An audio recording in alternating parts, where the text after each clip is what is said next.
Jeremy Littau. First of all, since it is the holiday season and in the spirit of giving, and in the spirit of kind of our topic for today, our nominal topic of social media, I have a gift for us for this podcast. Uh-oh.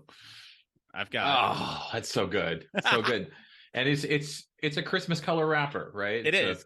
Can you describe for the listeners, since they're not watching this, what I have here? Peanut butter M&Ms. It's not the share size, which I think would be. It is the share size. Yeah. Oh, that's a generous gift, because that means you have to eat some too.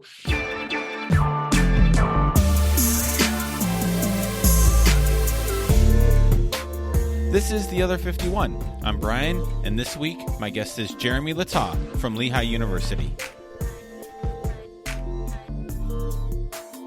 They are quite good. All of our joking aside about the best M&Ms, which is only funny, really, because peanut M&Ms aren't actually my favorite. My favorite are the pretzel M&Ms, but they're so hard to find that I gotta take them. But anyway. Well, if everybody needs to have a thing they stump for irrationally, and sometimes even against their own common sense. So right. So that actually does bring up the points. We're going to talk about the change, writing in social media, and all the changes potentially happening with Twitter and all the new alternatives on that. And it's something I've been thinking about. So if you follow both me and Jeremy, first of all, I'm sorry. Yeah, seriously.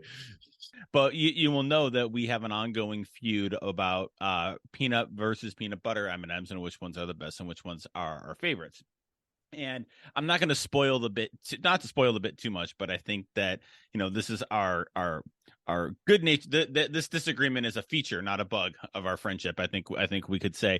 But I've always wondered, I love your opinion on this, is like, I wonder if like the good nature arguments about candy, about food, about not even sports, but like that kind of stuff, like this stupid little M&M argument, is that contribute at all to kind of like the overall environment in social media, do you think, where like it leads to people seeing people disagree about random stuff even for fun, but don't realize it's for fun, and kind of leads to kind of more for lack of a better word, toxicity in the platforms?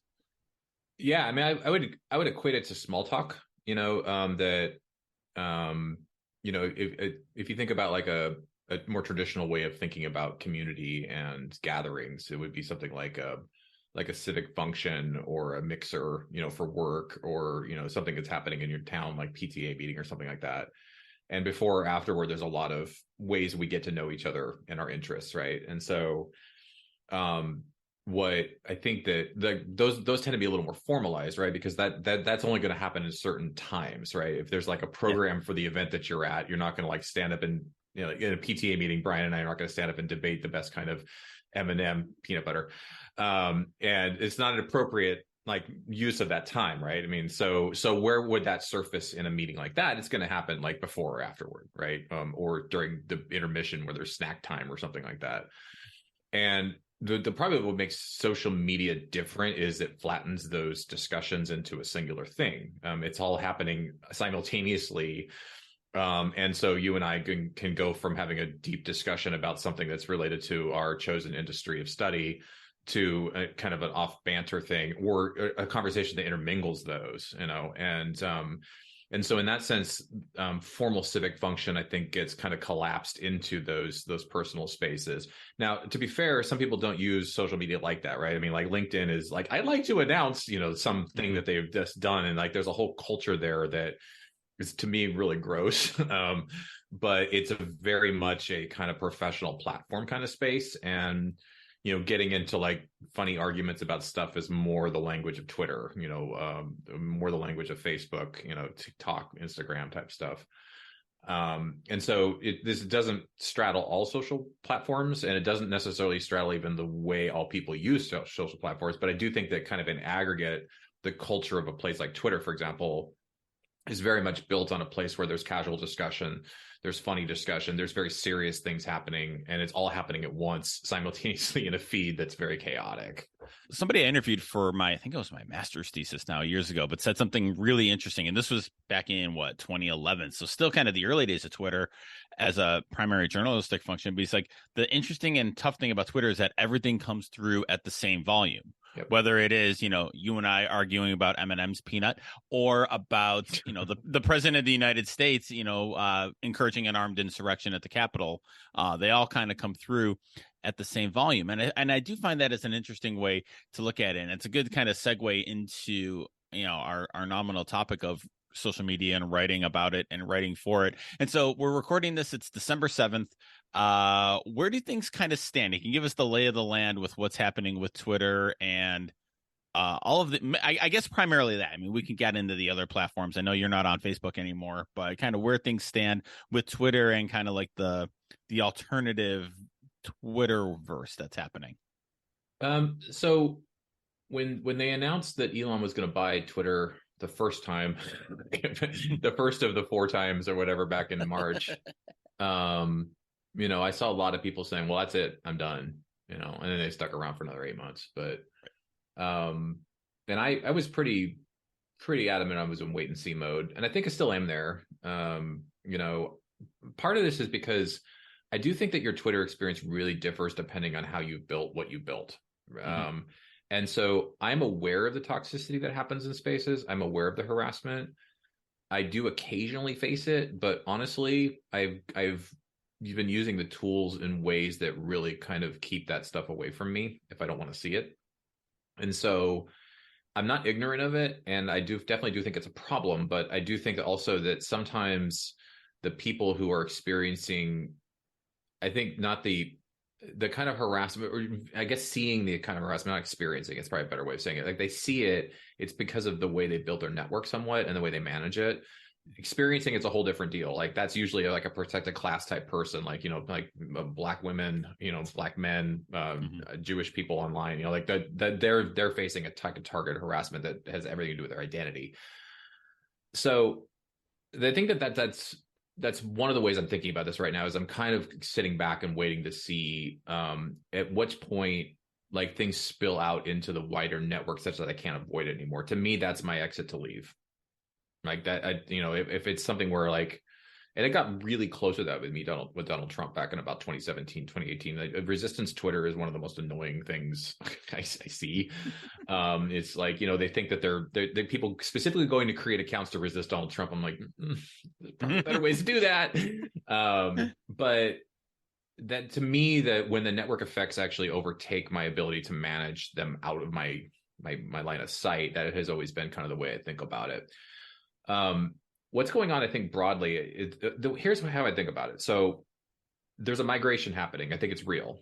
Mastodon's added about 2.5 million users in the last month alone. I mean, that's a significant chunk of people. And what's interesting about it is it's not like a Swiss cheese. Dana Boyd at MIT Labs has talked about this a little bit, like the Swiss cheese effect, where like you get giant holes in your network, but it's not like there's a rational like connection between all those people. It's just like people just quit. I think we're seeing a migration of particular types of communities already. Academic Twitter has been really making a shift, but there's also been communities that really have kind of stayed, and so the shift is happening. I think that the thing I'm really thinking a lot about right now is that the question of migration is a really interesting one to me, because it's a different kind of question than like, should I join Gab? Right. Mm-hmm. So Gab, the social network built specifically for anti-Semitism. Like I don't know what other reason it exists besides that. Right. Right. It was never an issue of like, do I want to join Gab? Like, I know enough about Gab to know I don't want to join Gab. Right. But with Twitter, there's kind of a lock-in effect. You've been there, you've built a network, you've spent a lot of time cultivating those relationships and your influence. That's a harder question of like leaving is a different question than joining. And I think that sometimes this discussion about the migration, the one state of play I would say is happening right now is there's a real tension there that people are equating staying with joining, and I don't think that those are the same things. I think people have really complicated reasons for sticking around. And it's not about like, I don't want to sacrifice my influence because I'm a narcissist, which is how it gets painted a lot. And it really just digs at me. I hate that. There's a real kind of, I think a misunderstanding of what the logic is behind, I mean, sure, don't join Truth Social and Parler and Getter. Is Getter even? I guess Getter is a thing still. It's the backup quarterback of social networks. Like, you don't think about them until you have to think about it. I'm a 49ers fan, so I'm thinking a lot about it this week. So you sure don't join those things because you know enough at the outset to know there's not a place for you. But that's a very different question than like, has the social network itself stopped working for you? Has it lost its utility for you? And so I think that's kind of the dividing line between what's coming and staying. I think that there definitely are a lot of like absolutist types out there who are like, Elon is evil, therefore I'm joining. I'm like, okay, tweeted from your iPhone. Like what are you doing here? I mean, like I can go cheaty from Good Place on you and like start to pick away at your choices if you really would want me to. And I don't think that's the point, really. I mean, right. But so I don't really like that particular framing, but the one thing I will say is just it's really complicated for people when they go or where they stay, Right. Yeah, it is there does seem to be this idea that if you stay on Twitter, you're like supporting the fascists who are being allowed back, which is really, really weird and really kind of problematic because it's not that. You mentioned network effect, and I know you think a lot and write a lot about that. Can you kind of give us a little bit of a not tutorial, but a little overview of what do you mean by network effect and kind of how it applies to this area and your thinking on it? Yeah, as I tell my students on the first day, I think way too much about networks. It's kind of my lens on almost everything when I think about media. So we have ties to one another. Okay, that can be varying degrees of strength. Sociology, Mark Granovetter did some of this work, but then sociologists like James Coleman in the 1980s did a lot of work about the different types of ties that bring resource and opportunities to us.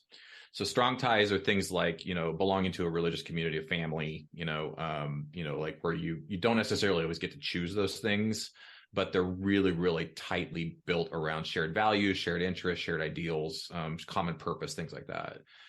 But throughout our life, as we get older, we form these associations called weak ties. They're casual relationships. They're relationships of kind of coincidence or serendipity. You get a job at a certain place and you meet people. And, that choice to work in a particular place or move to a particular neighborhood yields a different kind of relationship that are really good because all those people are part of bonded networks as well, but they're different bonded networks than yours. And so one of the things that's great about weak ties, and this is the basis of networks, is that the more of these weak ties we have, the more access we have to the knowledge those different bonded communities have, and they broaden our experience, they broaden our worldview. And social networks exist in the real world. Like if you think about what Facebook has graphed essentially, or LinkedIn or Twitter, it's basically the sum of at least a portion of your strong and weak tie networks. I think some platforms are better than others. Like Facebook, I think probably has a stronger map of your strong ties, and I think Twitter probably is a much more weak tie network. So when I think about network effects, I think about the way information travels along those lines. If weak tie connections are ways that like job opportunities or investment opportunities go, or like public health things. I mean, I was like, just as a really quick example, during the pandemic, Twitter was awesome for me in trying to find a freaking vaccine shot when the COVID vaccine came out, because I had friends who were hunting vaccines in my local community and they knew I was looking. And so whenever they got it, they were tweeting at me, and I got my first shot for myself and my spouse because a weak tie shared this with me, somebody I've never met in real life. And so those can become really good information resources, and strong, stable societies, and I would even argue like strong democracies, really depend on us having weak ties to people who are not like ourselves, right? Because they offer us opportunities, learning, they build bonds between us, despite our differences. And so, to me, that is one of the things that makes Twitter great. And to I think the way you started this question is like a really good example. Is like, who can you joke around with, that also is a place where you could have a serious discussion, that I can learn from you and also give you a bad time about your candy habits. And it's a space in which both of those things happen, but they both exist. The banter exists to reinforce the connection between us, and that facilitates the information flow. So any sort of migration, which I think is where you're going with this, I'm now leading the podcast. any sort of migration puts that at risk because it severs those weak tie connections. I mean, my Mastodon network is fractured. It's a shell of what I had on Twitter. It's like almost like taking, to the extent that those people have left, it's like taking them and porting them somewhere else.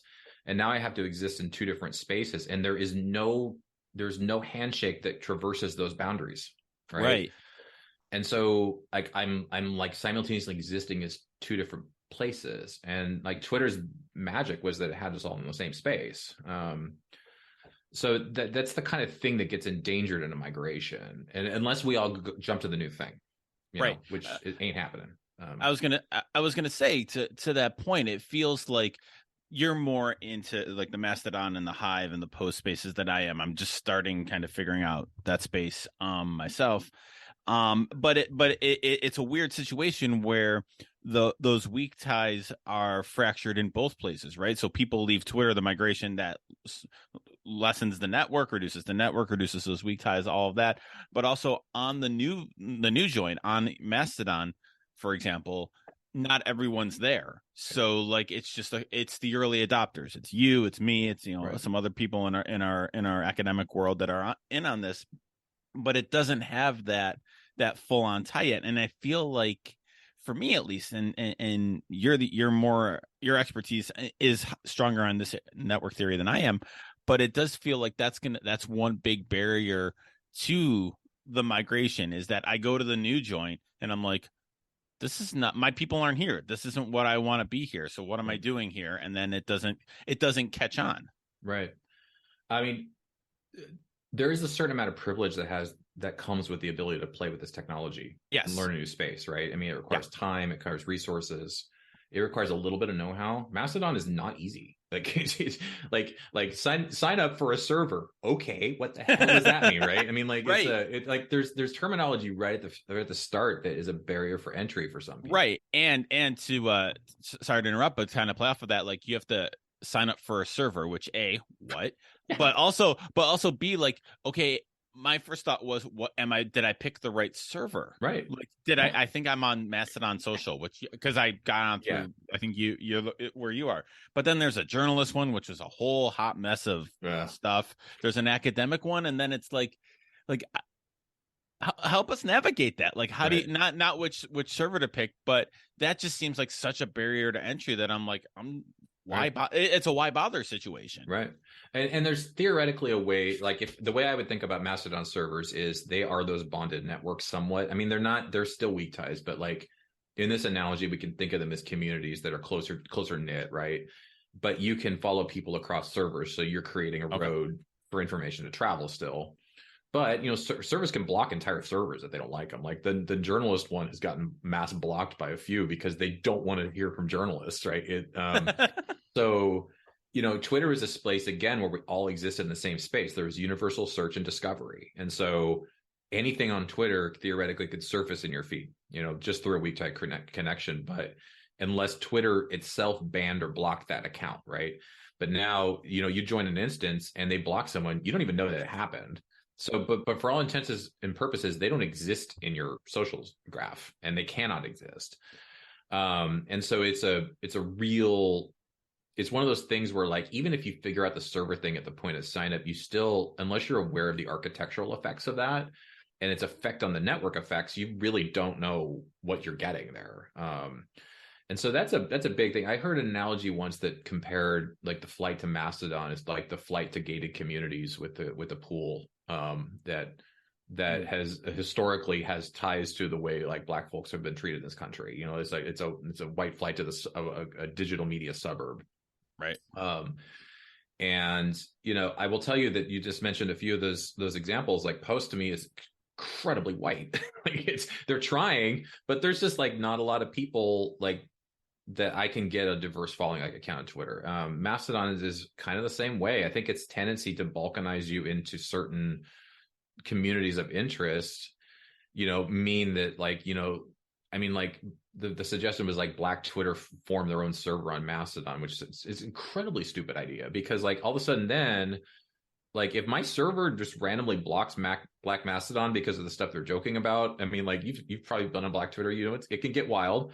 Mhm. And if they block it for content reasons, you may not know, you know, and so it destroys some of that experience. So, you know, just this idea about like Mastodon almost feels almost like it has a tendency unchecked to become a separate but equal kind of social network. Right. If I'm being really critical, Yeah. and that's a problem. That destroys all the things that like make Twitter great. Is that, you know, I learned about Michael Brown's death on Twitter. You know, I got educated about Black Lives Matter and its movement and some of the people behind it. I got introduced to a whole host of Black writers who have really had difficulty finding traction in the industry. Those folks have taken advantage of the network effects of Twitter and the weak ties to surface their work in ways that, you know, people like me can encounter them and be enriched by them and learn from them. And if we put them in their own little silo, that's really at risk unless we build for diversity. So one thing, you've written about this a lot, social media, and kind of broadening out. You've been tweeting a lot the last couple of days on the AI answer, the AI, what's it called? The answer where you ask it a question and it responds. ChatGPT, Yes. my new favorite toy. Yes. We had a great, speaking of serious discussions, we also had a great Star Wars discussion based off of that today. On how the Yankees are Governor Tarkin from the Death Star, and I'm going to live on that one for a while, I think. But I'm wondering, just in using trying out these new social networks and the writing you've done on that. One thing I genuinely admire is your ability and willingness to experiment and to try this stuff out. I was wondering if you could just kind of riff on that for a little bit and talk about how you approach this new technology, because I think there can be a tendency to wait and see on it, but also like, ooh, this is new. I don't know what this is good for. It's not going to make journalism money, so why bother? Da da da. Right. I love your kind of curiosity on this. Where's that come from, and how do you play with that? I think you and I talked about this the last time you had me on. That like I came up in a very traumatizing time in journalism when we were making the conversion to digital. I think I remember us talking about layout and design last time, which is a very weird topic for me to talk about. But the time that they moved us to digital pagination and the difficulty I saw in my newsroom, where a kid right out of college and watching people who were scared of computers, and then like the internet fiasco hit like 3 or 4 years later, and I was like, these people are screwed. Like they're the first to get cut, you know, when there's layoffs coming. And then, you know, I came out of grad school in 2009 at a very similar moment. I was one of the first people in our field to write a dissertation about Twitter. And I remember going on the job market and finding a lot of resistance to social media. You know, I'd go to conferences, AJMC and ICA, and there was a lot of skepticism about digital media. It was, you know, print is superior, you know. So I think my education mostly has come in the form of like a type of trauma that has been like experienced because I'm a digital person, and I have experienced, I think, a lot of the not just skepticism, but like hostile skepticism to just change. And so my orientation generally has been to stay ahead of things. You know, it has taught me because ultimately we won that war. You know, we won the war on social media and pushing them toward more digital, more things. I think that the theory of the case proved out that this is like something you got to be in front of. So it informs a lot of the way I think about it. I think that I do have one advantage, and this is going back to a little bit to what I was just saying earlier about privilege and time to experiment, is that my job affords me this.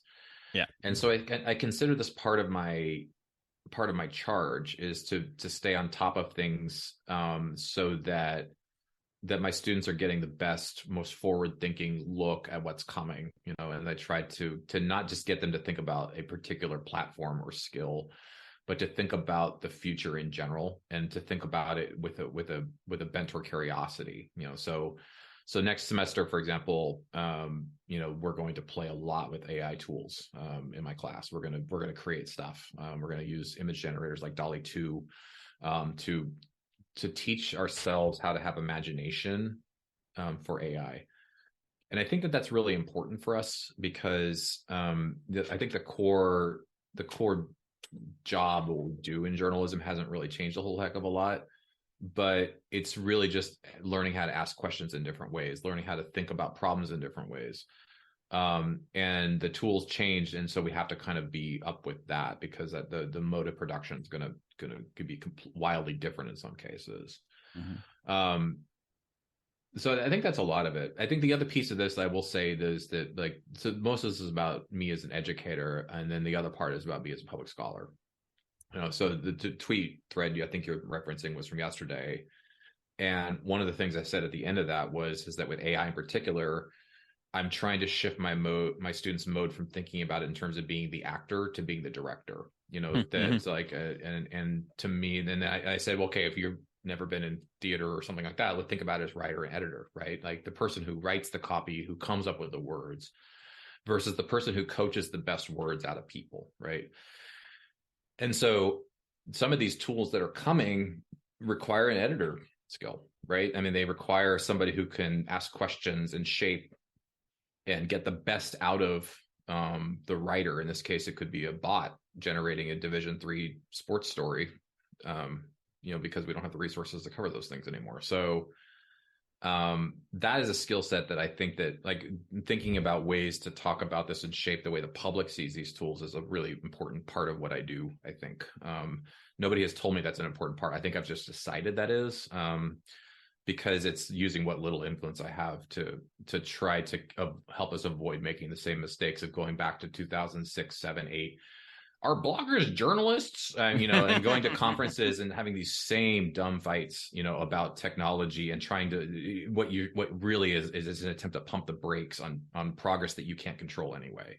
Right. And so I think that I'm shaped a lot by those very, very dark days, and trying to help us think differently about those things. And some of that is by reframing by analogy, or by example. You mentioned your work as a public scholar, and last time you were on, it was right after your big Twitter thread went viral, and you kind of really jumped into that space. And I'm wondering, in the couple of years since then, how has that kind of place that you have, how's that? How do you write and think? Do you write and think differently now that you have that bigger audience than you did before? Yeah, it's for good and bad has shaped my approach. You have to really check yourself when you go from 3,000 followers to 15,000 in a week. You have to check yourself into making sure you're not just crafting for what you think the audience wants. And it took me a long time to figure that out. I will be honest about that. It's starting to instead recast in my mind as, okay, what are these people following me for? Like what made them not just read the thread and share it, but to actually want to hear more from me, and at first I thought, well, that's what they wanted to do, was like, they wanted to hear a lot about media economy. So I did some of that stuff, and it didn't hit anything. And I'm like, okay, that's not it. I think that with public scholarship, I'm being followed by a lot of journalists. I'm being followed by people across the spectrum, to be honest. Mike Cernovich from right wing Twitter is following me, which is the weirdest thing ever. But like just examples like that. I mean, I'm being followed across the spectrum, and so what they want is like a bird's eye view. I think I've learned. I mean, that's the feedback you get from likes and retweets and replies and things like that. So I've seen my role then is to kind of bring, I think, a scholarly approach to it, to think like big picture, to not be reactive, which I think I made the mistake of doing at first sometimes. I don't jump on outrage bandwagons anymore. Didn't really do it before, but sometimes I highlighted some things, but then you realize you're amplifying things that you don't want people to see. Right. And instead trying to shape it in terms of there's historical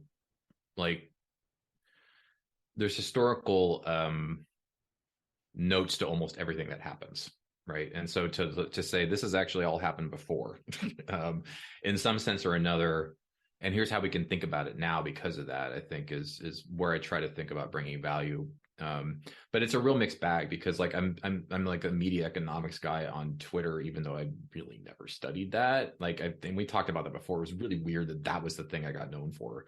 Right. but I've since, I think, leaned more into what my specialty areas are, which is like network effects and thinking about social platforms. And I'm moving really hard into artificial intelligence. It's just to me, that's a natural outgrowth of what I study. And on some level, I'm like, you know what, if they don't come along for that ride, whatever. I've got enough of an audience at this point that does want to hear from this, that like whatever I lose, I think the amplification from them would help me gain. So I'm not worried about that. And to be honest, I look at my follower count like once a year. So the last question of the podcast, what's the best thing you've read lately? I shared something on my Substack the other day that's not new, but I did reread it before I wrote it. And that was a piece in the New Yorker about Megan Phelps Roper. Okay. She is the granddaughter of Fred Phelps, who was the pastor of Westboro Baptist Church. And it was a piece that ran a few years ago about her emerging. She used to be the youthful spokesperson for WBC when they were protesting, they still do, but protesting funerals and holding awful signs. Mm-hmm. And the reason I reread that, because it was such a good piece, I've used it in a class a couple of times, and it's such a powerful piece about weak ties. That I reshared it because I published a piece in the LA Times about weak ties and Twitter networks last week. And that piece was on my mind because that is a story of, she was using Twitter to spew hate. And then somebody befriended her like at an event, and they connected to each other and started DMing each other, and they got to know each other as people. And he became the bridge out of that community for her. Mm-hmm. And so when I think about a couple of things, the idea that we are not fixed as people, we can change, we can get better, we can emerge from all kinds of things if we want to, but sometimes that requires a hand up, And so to me, Twitter is that. And so I shared that piece, and I would recommend you give that a read. It's easy to find on Google. It's called Unfollowed, I think is the title. And it's a really good, deep story about like what led her journey out of that space. And, she's not perfect. Like, she's still, like, having been raised in religious fundamentalism, it's a very hard habit to break over time. And so like, she's still getting things wrong, and people just like overreact at her on Twitter. And like, this is somebody who's emerged from like basically a cult. Right. Like, to me, I have a lot of sympathy that I know a lot of people probably don't have, which is like, give them some space to grow here. Just like the friend who friended her on Twitter, and mm-hmm. I think that to me is instructive for the way in which we can really use our casual connections to make a difference in the lives of people. So I think about her quite a bit. So I'll throw a link to that article in the show notes and your piece in the Times. And I'll give a quick shout. Best thing I've read lately was yesterday, actually, the piece that Seth Wickersham did at ESPN on Andrew Luck. Oh, I wanted to read that. Was it good? Yeah. It's very, very, very good. Masterclass in detail reporting in the right details. And it's funny, I read it after I listened to Seth on Pablo Torre's Daily podcast where he talks about it, which is also a great episode of that. And just that really, like, Luck's a really interesting dude and really thoughtful guy. And I think, Seth is great at feature writing, but he does the great thing of kind of letting the story unfold slowly and kind of picking all the right details that really land with it. So very, very, very recommended. So good. All right, Jeremy, this has been awesome. M&Ms all around, and we'll do this again soon. All right, thanks.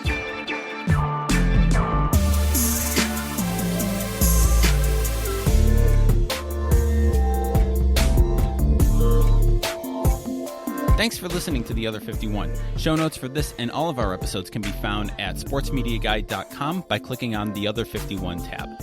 If you like the show, please consider giving it a rating and a review, either at Apple Podcasts or wherever you get your podcasts. It really does help people find the show. Our theme music is by Ellie Moritz.